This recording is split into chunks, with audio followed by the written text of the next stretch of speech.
جدا. قلت البت سمر دي بنت صفرة كده، صفرة في نفسها قوي، انا لازم ابقى صفرة. الفاونديشن ده مصفر كده وفظيع وبيدي كفر مش طبيعي للبشرة.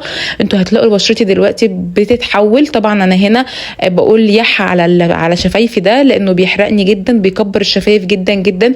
انتوا اصلا هتلاحظوا الفرق لما اجي امسحه واشيله خالص. المهم قعدت ان انا اظبط الفاونديشن كده وافرده على بشرتي كويس قوي قوي قوي عشان خاطر ما يبانش ان انا حاطه حاجه على وشي خالص.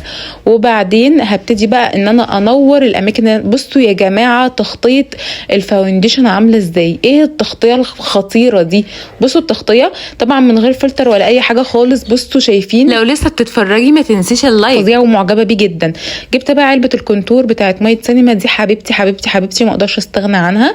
باخد منها كونتور وباخد منها كونسيلر وباخد منها البودر البيضه اللي هي بتاعت التحديد، باخد كل حاجه. قلت بقى البت سمر ديت عندها